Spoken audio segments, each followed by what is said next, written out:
ተመጨረሻ የቤታዩ እንግዲህ ቤታዬ ተጋለጠች። ሚስኪን ማለት ነው ሴትየዋ። እኔ ባለፈው ሲጀመር ጠርጥሬ ነበር። ሴትየዋ የሆነ ነገር ለኪራ እንዴት ተናገረች እና ከእንደገና ደግሞ ኪራ ምንም ቢሆን ጽናት ላይ እንደዛ አይነት ግፍ እንደማይሰራ ጠርጥሬ ነበር ማለት ነው። የጠረጠርኩት ነገር የእውነት ደግ ሆነ ማለት ነው። እና በስተመጨረሻ እንግዲህ ቤታዩ ጨልላለች። በቃ እኔ ከዚህ ቤት አልወጣም፣ ኪራ የኔ ብቻ ነው የኔ ብቻ ነው፣ እኔ በፍጹም አልወጣም። ኪራ ከኔ ምን አተህ ነው? መልክ ነው? ቁመን ነው? ውበት ነው? እስኪ ንገሪ። ላንተ ብዬ ቤት አልተከራየሁልህም? ላንተ ብዬ ከሱስ ሁሉ አላወጣሁህም? ላንተ ብዬ ሱስ ውስጥ አብሬ ገብቼ የለ እንዴ? ቆይ ከኔ ምን አተህ ነው ግን በዚህ ልክ እኔን እንደዚህ የምትጠላኝ? እስቲ እሷ ላይ ምን አይተህ ነው? እባክህ ኪራ እባክህ አትተወኝ እያለች እንግዲህ በጣም እያላቀሰች ነበረ። ከዛም በኋላ ምሩን እስኪ ንገሪኝ ከኔ እኔ አሁን ምን ጎሎኛል? እስኪ ምን ጎሎኛል? ናሆሜንም ሂዳ እስኪ ከኔ ምን ጎሎኛል? እስኪ ንገሩኝ። በቃ እስኪ ከኔ የጎደለውን ነገር ንገሩኝ። ለምንድን ነው እኔን የጠላኝ? ለምንድን ነው እኔን የማያፈቅረኝ? ከዛም በኋላ አንቺ ግን የማታፍሪ ሴት ነሽ፣ እንዴት እንደዚህ ታደርጊያለሽ? አለቻት። አንቺም በእኔ ቦታ ብትሆኚ አንቺም ተመሳሳይ ነገር ነው የምታደርጊው ብላ እንግዲህ በጥፊ ሁለቴ በግራ አንዴ ለፍቅሪ አንድ ጊዜ ደግሞ ልጄን ለገደልሽበት አንድ ጊዜ እዚህ ፈተና ውስጥ ስላስገባሽን ብላ እንግዲህ 3 ጊዜ ሙሉ ጽናትዬ ዛሬ ቤታን ጠፈጠፈቻት ማለት ነው። የእውነት ጠፈጠፈቻት። ፊቷ በፍጹም አልተረፈም። ነገር ግን እንግዲህ ቤታ አሁንም እያስመሰለች ነው። ምክንያቱም የአእምሮ በሽተኛ እንግዲህ ነኝ ብላ ወደዛው ለመቆየትና አስባ አቅድ ያመሰለኝ እንግዲህ አልወጣም፣ በፍጹም ከዚህ ከቤት እኔ የምወጣበት ምክንያት የለኝም፣ ኪራ የኔ ብቻ ነው፣ አፈቅረዋለሁ፣ እወደዋለሁ እያለች ልትሄድ አልቻለችም ማለት ነው። ሰላም ውድና የተከበራችሁ የቻናል ቤተሰቦች እንዴት ናችሁ? ሁሉ ሰላም፣ ሁሉ መልካም። እኔ እግዚአብሔር የተመሰገነ ይሁን ሰላም ነኝ። ለዚህ ቻናል አዲስ የሆናችሁ ሰብስክራይብ በማድረግ ቤተሰብ የሆኑ ነበር ቤተሰቦች ደግሞ ስለምትከታተሉኝ ከልብ አመሰግናለሁ። ጽናት ድራማ እንደቀጠለ ይገኛል ማለት ነው። እውነት ለመናገር እንግዲህ ጽናትዬ መጠጧን እንግዲህ ገልብጣ ታውቃላችሁ። አገሬ ስማልኝ፣ ጉድ ይበልልኝ፣ እስኪ ፍረዱኝ። እኔ በአንድ ወቅት አንድ ቤት ሰራተኛ ነበርኩኝ እና የቤቱ ባለቤት ደፍሮኝ፣ ከዛም በኋላ እኔ ፍቅር ያዘኝ። በስተመጨረሻ ግን አልሆንሽም አለኝ እና ህይወቴ ሁሉ ተበላሸ እያለች እንግዲህ ጠጥታ በጣም እየጮኸች ነበረ። ከዛም በኋላ ናሆሜ ደግሞ እባክሽ እንደዚህ አታድርጊ እባክሽ ሲላት ለምንድን ነው እንደዚህም አለው? እስኪ ንገረኝ፣ የጓደኛ ክብር ተነካብህ እንዴ? ጭራሽ እኮ ቀለበት ሊያስር ነው እኔ ቀለበት የሚያስርበት ቤት ልሄድ ነው እንዴ? እያለች ራሷን በጣም ጠልታ ራሷን እየወቀሰች ነበር። ከዛ ደግሞ ኪራ እንግዲህ ሴትየዋን በጣም እያመሰገናት ነበረ። ከዛ እሷ ደግሞ እኔ ነኝ ማመስገን ያለብኝ፣ እኔ ነኝ ለሰራሁት ነገር ይቅርታ አድርግልኝ እና ልጅም እኔም ከዚህ በኋላ ሁላችንም የተስተካከለ ህይወት እየኖርን ነው እና በጣም አመሰግናለሁኝ ኪራ አለችው። እኔ ነኝ ማመስገን ያለብኝ፣ እስኪ ተመልከችኝ፣ ህይወቴ ሁሉ ሲኦል ነበር የሆነብኝ፣ አሁን ግን ሁሉን ነገር አረጋግተሽኛል እና ድግሱ እንዴት ነው? እየተፋጠነ ነው ወይ? እንዴት ሆንሽ ብሎ ሲላት፣ አዎ ያው አለ አይደለ የድግስ ትንሽ የለው የሚባል የለ ብታይ ሁሉንም ነገር አስተካክያለሁ አለችው። አዎ አንቺም ልብስሽን ቀይሪ፣ ጸጉርሽንም አበጃጂ አላት። አረ ጸጉሬ እንኳ በቃ ልብሴ እንኳ ደህና ነው፣ አረ በዚህ እቀበላታለሁኝ፣ ነገር ግን ጸጉሬን ካልክ ደግሞ ሻርፔን ፈታዋለሁ አለች። አዎ እንደዛ አድርጊ፣ ቤቱን ፋፍሽፍሽ አርጉት። በሌላ በኩል እንግዲህ ኪራ ደውሎ ጽናት የት ነች እያለ ነበረ። ከዛም በኋላ አንተ ምን አገባህ ብሎ ናሆሜ ተናዶ ነበረ። ከዛ ኪራ ጽናት አለችበት መጣ። ኪራ የኔ ሽብላ መጣህ አይደለ? መጣህ ቀለበት ልታስር ነው አንቺ? ቆይ ጽናት እንደዚህ እስከምትሆን ድረስ ለምንድን ነው የጠጣችው? አለ ናሆሜን ማለት ነው። እኔ ምን አቅልሃለሁ? አንተ ነሃ ቀለበት ልታስር መሆኗን እኔ ልንገርህ። ጭራሽ ከጽናት ባልሰማ ኑሮ ጭራሽ እኔ ቤታ ብትለኝ ምንም አላምናትም ነበር። ነገር ግን እኔ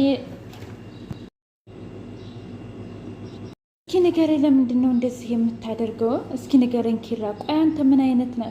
እቺ ልጅ እንደዚህ እስካሁን ድረስ እንደዚህ የምታሰቃየት ምን ብትበድርህ ነው አለው። ከዛም በኋላ ይበቃል፣ በቃ ናሆም እንዴ እና ታዲያ እኔ ስለበድልኳት አንተ እንደዚህ ማጠጣት አለብህ እንዴ? እንደዚህ ጨርቅ እስከምትሆን ድረስ አለው። ምን አገባህ ይሻላል በስሙ ካንተ አለው። አሁን እቤት ነይ እንሂድ ሲል አይ እኔ በፍጹም አልሄድም። እቤት እጅ ደግሞ ያንተን የሰርግ ስነ ስርዓት ለማየት ነው አጃቢ ልሆን ነው እንዴ አለችው። ከዛም በኋላ በቃ ነይ እንሂድ ብሎ እንግዲህ ወደ ቤት አስገባት። በሌላ በኩል ምሩዬ ወይ ጽናት ፈተናሽ ብዛቱ ቆይ ፈጣሪ ሆይ ለምንድን ነው ፈተናዬን የምታበዛው? ያለችው እኮ ወድ አይደለም ግን ለምንድን ነው ፈጣሪ የምታበዛው እንደዚህ ፈተናዋ ምን አደረገችህ? እያለች ከፈጣሪዋ ጋር እየጸለየች ነበረ። ከዛም በኋላ መጣች። ቆይ ማን ነው እንደዚህ ያደረጋት? ደግሞ እኮ በጣም በቃ ሙትት ጨርቅ ሆናለች አለ። ይሄ አንቺ ወንድም ነው ኪራ ማለት አንቺ አልሰማሽ ጉድሽን ቤት ተወዝፈሽ ቤት ተቀምጠሽ ውለሽ አላት።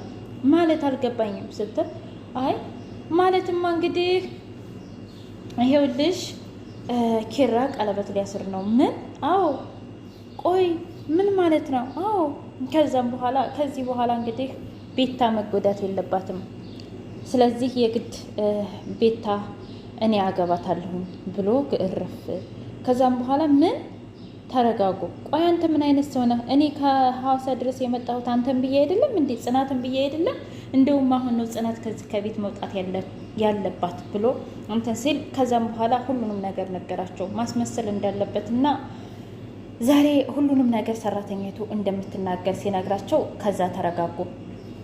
ከዛ ጽናትዬ እንግዲህ ተኝታ ኪራ ክፍል ተኝታ ነበረ። ከዛም በኋላ ኪራ ክፍል ተኝታ እሱ ደግሞ ሰራተኛዋ ጋር መጣና እንዴት ነው ሁሉም ነገር ተስተካክሏል አይደል አላት። አዎ ተስተካክሏል። አዎ በጣም ደስ ይላል። በቃ እኔ ወጣ ብዬ ልምጣ ሲል ግን እኮ ጽናት እኮ ተኝታለች አለችው። እኔ ልቀስቅሳት እንዴ ስትል አይ ችግር የለውም እኔ ሄጄ ቀሰቅሳታለሁኝ ብሎ እንግዲህ ሂዶ ቀሰቀሳት። ቆይ ምንድን ነው ራሴን እንደዚህ ያመመኝ ምን ሆኜ ነው ምናምን አለች። ከዛም በኋላ አይ ምንም አልሆንሽም ማታ ስጠጪ አድርሽው ምን እንደው ባላቅም ምንም አልሆንሽም። ቆይ ግን ኪራ በሰላም ነው እንደዚህ የምታዋርደኝ? ሲቀጥልስ ደግሞ ለምንድን ነው የምታገባው? ከዚያ ሰኒ መጣች። እንዴ ሰኒ ምን ትሰሪያለሽ እዚህ አለች ጽናትዬ። አይ ኪራ ጠርቶኝ ነው። ለድግሱ ጠርቶች ነው ማለት ነው? ምንም እኮ አያስፈልግም ነበር እኛ እንበቃ ነበር አለች። እንግዲህ በስተመጨረሻ እንደዚህ ሆነ አለች። በቃ አንቺ ቤት ልመለስ ነው ማለት ነው አለቻት። ምን ችግር አለው? ለአንቺ ሁሌም እኮ ክፍት ነው። በቃ አንዳንድ ጊዜ እንደዚህ ይፈጠራል አለች። ከዛ ሁሉም ተሰበሰቡ። ጽናትዬ ደግሞ ይሄንን አበባ ማፈንዳት ነበረ። ግን ደግሞ ምን ዋጋ አለው ባፈነዳውስ አበባውን እያለች ከራሷ ጋር እየተጣላች ነበረ። ከዛም በኋላ ሁሉም ተሰበሰቡና እንግዲህ እስኪ ሰራተኛይቱን ኪራ ተነሳና ጀምሪ አላት። ከዛም በኋላ ሰራተኛይቱ እኔ በሰው ቤት ብዙ ተለፍቻለሁኝ። ሲቀጥል እኔ አንድ ወቅት ሻይ ቡና እየሰራሁ ነበር። ከዛም በኋላ የልጄን አባት ተዋወቅኩት፣ አረገዝኩኝ፣ ወለድኩኝ። ግን ልጄ በሽተኛ ነበረ። ከዛም በኋላ ቤታ ደግሞ ወደ እሷ ሰፈር ስለነበርኩኝ ምግብ እንዲሁም ደግሞ የተለያዩ ነገሮችን ትሰጠኝ ነበር። በዛ መግባባት ጀመረ። ከዛ ሙሉ ለሙሉ የጽናትን ታሪክ ነገረችኝ። የጽናትን የራሷ ታሪክ አድርጋ እንደነገረችኝ እንትን ስል ተስማማን። እሷ ልጅ ልታሳክምልኝ፣ እኔ ደግሞ ሁሉንም ነገር እየቀረስኩኝ ለወስድ ብላ። ምን? እኔ ገምቼው ነበር አለች። እስኪ ጽናት ተረጋጊ፣ መጀመሪያ እስኪ እንስማው። እሺ ስሜም ደግሞ እንደዛ አይደለም እከል ያበሉ ነው። ምን? ይኸው ብዬሽ ነበር አለች ጽናት። ምንም መረጋጋት የላትም ዛሬ ማለት ነው። ከዛም በኋላ ቆይ እሷ ተጨርስ አለቻት ሰኒ ማለት ነው። እሺ ቀጥይ።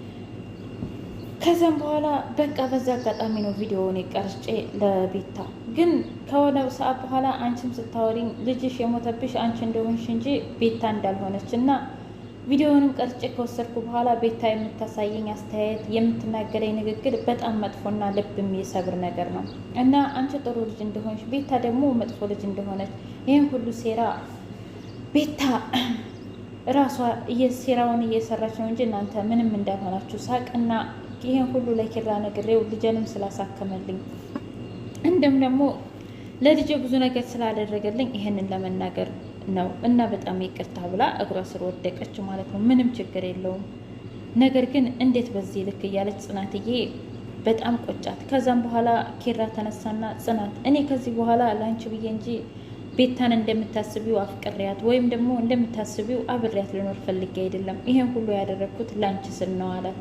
በጣም ደነገጠች ጽናት።